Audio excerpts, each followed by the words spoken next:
Good morning, good morning, good morning. There you go. There you go. Ngayong araw na to ay ang paglipas ng mga vaha. So, ipapakita ko sa inyo yung ginagawa ng aking mga trabahante since wala na masyadong ulan. Antayin kay Lord. So, nagre-repair na sila ng tulay. At sa mga nagdi-demand dyan or nagsasuggest dyan ng hanging bridge or anong tawag nito? Tulay na matibay, hindi ko muna prioritize yan kasi mahala na. So ayan, nagtatambak na sila ng mga bato para sa tulay na nasira. Dito naman ay natibag din yung mga bato na tinambak dati. Naglilinis naman sila lahat dito. Yung mga natumba oh. Ayan, nililinis nila ang area of responsibility. Yung mga naputol na mga puno, yung mga halaman sa gilid. Hindi kasi namin ma-develop to kasi may diki kasi nagagawin. Ay, ala, nandito pa pala yung upuan, no? Ang lamisa ang wala. Alive. Ang lamisa po, ang lamisa.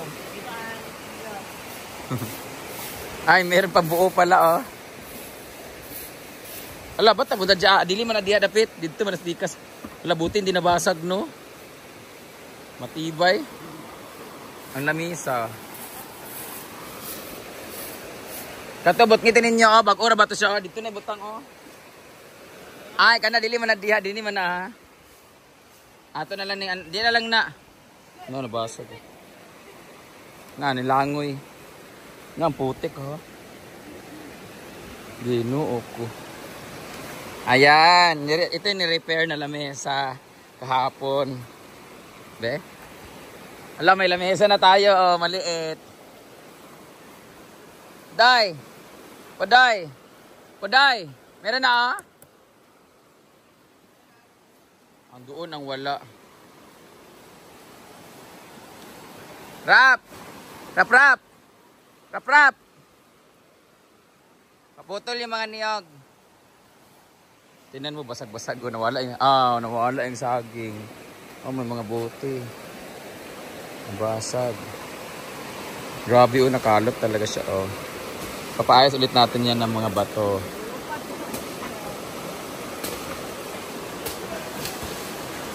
Sira-sira. Ito, kaya pa ba to? Kaya pa to, simintuhin lang na malala. Ito yung upuan, nasira-sira. Wala na. So, dito siya ilalagay. Tatambakan ulit yan. Nakakaloker. Linis-linis lang sila. Apila nila, rap, oh. Kaya ba niya sa kaon eh? Or kanila mga tumoy ba? Kaya gidaon naman sa kaayo. Kanilang first layer, Dani. Hindi nyo maabot ba? Namamulaklak pa naman ng yellow to. Sobrang ganda. Ay, nako. Buti na lang. Yung mga tanim ko, mga bulaklak, ay very happy. Hala, nainitan pala yung halaman ko. Oh my God. Saan pakit dyan? Ayan, tinakpan ko na siya kasi nainitan. Naputol ka agad. Ang bilis naman maputol.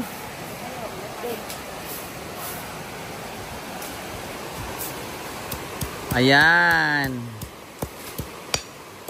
Yan, guguba na di malak ha. Namunit yung pagtigbas, oh.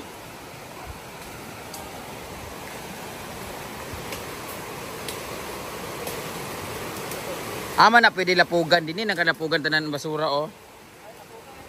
Dani sa batapuka katon lapugan apilon to siya oh para dili kuan. Kaya ato na ato ni tambunan otro dinhi ba oh mga bato. Di man ninyo kaya. Kaya ninyo. Ana babutan mga bato ba ay sa i-reprap pantabakan lang mga bato ba dia. Ang i-reprap kay kanang sementoho naman din siya. Ipag-itsa sa inyo mga bato dyan, mapatag lang na diya ba? Oo. Di man nyo kaya? Di na nyo na kaya, sure ko.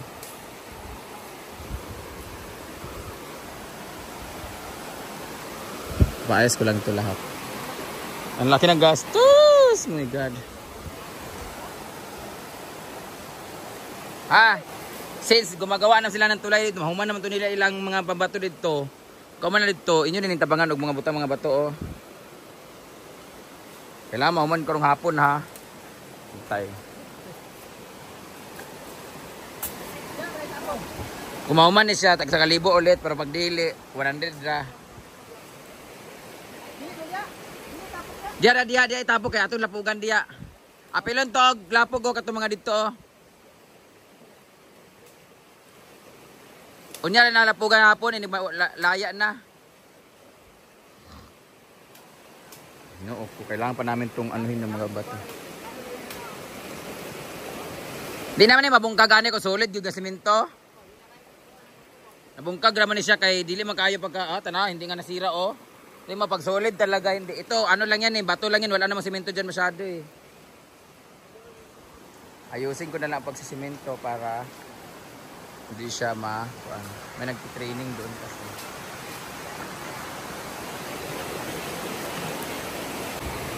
Ayan na, sinasalom na nila yung yung mga bato para ilagay dyan.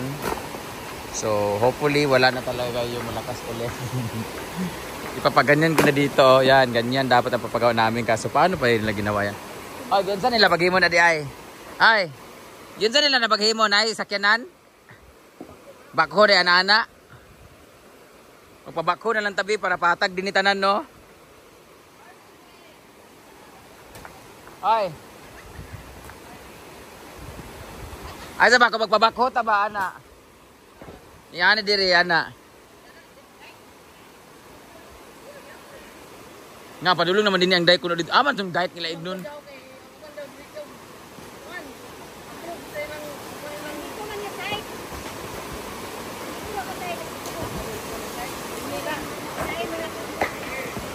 Kano sa man, masig mabahaan naman tada di pa maabot diri. May dayek kasi dun guys, sobrang ganda, semento pa, pwede magian ng mga motor, na mga bao-bao. Hindi madire-diretso. Ang ganda na siguro dito pag mahimo na diri, no? Pag na-dayek to dito, pwede na daanan ng motor dyan, oh. Ay, ang ganda na talaga, promise.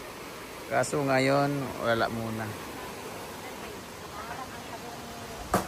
May bago na naman ako solicitation, guys.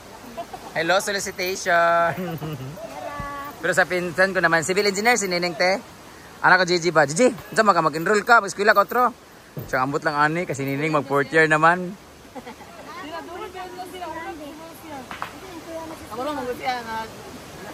Gasto kayo. Electrical man siya. Kung mag-eskwela ba, kasayang kayo. Ambutan ni kay Sinining mag 4th year na pod. Unsa yung grado ni Gigi enta 3rd year? Third, mag 4th na yun na. 4th na tampon. No wala may electrical gud diyan, no? Wala. Sada unta ton diha kay balag pliti-pliti dali ra man na kayo.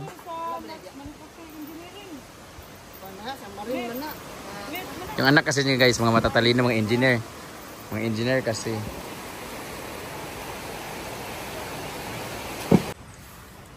Ayan na. Ayan po yung kulang namin guys. So, yung table is kulang pa ng... Bakit na ibang color nito, ha? Naulanan.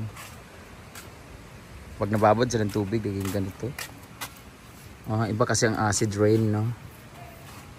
Ay, no? Na ibang color niya. Ano siya, yung upuan namin ay kulang pa ng taglilima dito. So, 20 ang kulang. Itong table na to, ililipat na to doon sa sa gilid ng ilog para pag if ever mo lakas yung baha, madali na lang siyang mabuhat. Yung nangaanod kasi semento kasi yun ganito, so hindi siya mabuhat-buhat agad-agad nung mabilisan, unlike ito kahit ako pwede kong buhatin to agad-agad. So doon naman ito ilalagay, tapos yung upuan na pula doon sa may ilog na pinaglinisan nila, and then itong dito is mapapalitan na nung ganyan na tables. And yung mga flowers ay kulang pa ng mga pots. So yan na lang muna. Ganyan na muna sila so far. dahil out of budgets. Dito maganda na ang aking dito. Woo!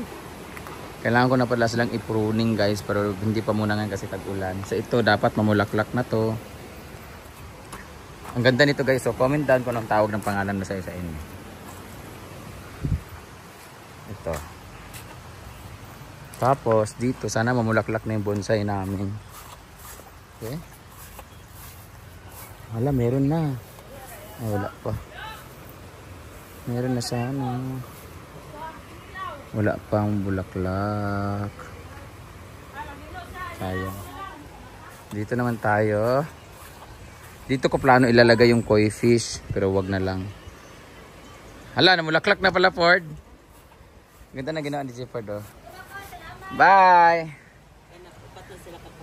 Ayun nga guys, oh. Kulang, hindi mo nilagyan ng yellow. Ang ganda, no? Dapat gumawa tayo ng maraming ganito. Ang ganda, no? Ito ninakaw ni Jigjags. Ito ninakaw ni Jefford. Mga nakaw-nakaw. Ito ninakaw ni Gwen doon. So, yung palm tree sa bahay, nanakawin ko rin kay Sita. So, maglilinis tayo ngayon na mga basahan. Yung orchids na mulaklak na. What's our food for today? Brittany? Una na yun ng isda. Di ay, ginuo ko. Ayun sila, busy sila. Gumagawa ng tulala. Okay na yung tulay. Madadaanan na siya. Simintuhin na lang.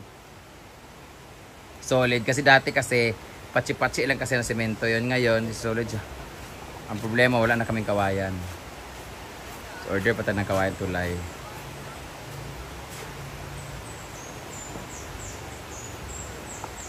Wawa naman sila.